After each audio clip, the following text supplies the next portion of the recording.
Hello, ladies. I'd like to share with you a lesson today entitled My Pain, Why Won't It Go Away? And I'm taking this lesson from 2 Samuel chapter 13. Tamar said to him, "No, brother, don't force me. This should never be done in Israel. Don't do this shameful thing. I could never get rid of my shame." But Amnon refused to listen to her. He was stronger than she was, so he forced her to have sexual relations with him. After that, Amnon hated Tamar. He hated her more than he had loved her before. Amnon said to her, "Get up and leave." Tamar said to him, "No, sending me away would be worse than what you've already done." So his servant led her out of the room and bolted the door after her. To show how upset she was, Tamar put ashes on her head and tore her special robe and put her hand on her head. Then she went away crying loudly. When King David heard the news, he was very angry. Absalom did not say a word, good or bad, to Amnon, but he hated Amnon for disgracing his sister Tamar. So Absalom's young men killed Amnon as Absalom commanded. Pain, pain, it won't go away. Wow, I can't begin to imagine what Tamar went through and how she must have suffered. Having been raped by her half-brother Amnon, sharing this secret, as it were, with her biological brother Absalom, and knowing that her half-brother's father, King David, was aware of what Amnon had done and did absolutely nothing to restore her honor or to intervene.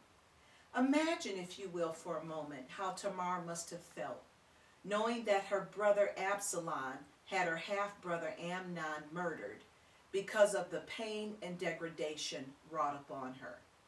I too can also imagine how the enemy, Satan himself, very cunningly used this situation against Tamar and made her feel responsible for the outcome of this terrible travesty. 3 lives needlessly destroyed. Imagine for a moment the ravenous guilt Tamar felt, the unimaginable shame, and also the sinkable feelings of worthlessness. Yet the question remains, why won't Tamar's pain go away?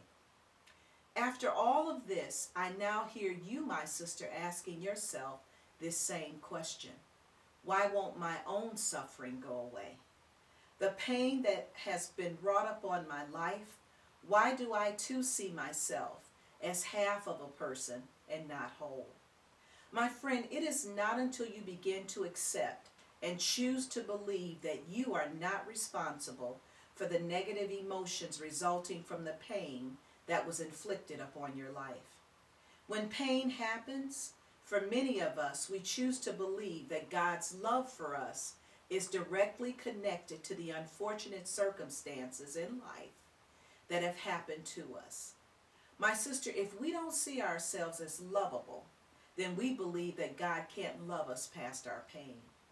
If we see ourselves as unworthy, then we convince ourselves that nothing good in life will ever happen to us.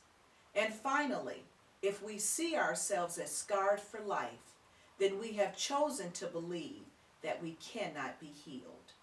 The reason your pain won't go away is because you have chosen not to be made whole again.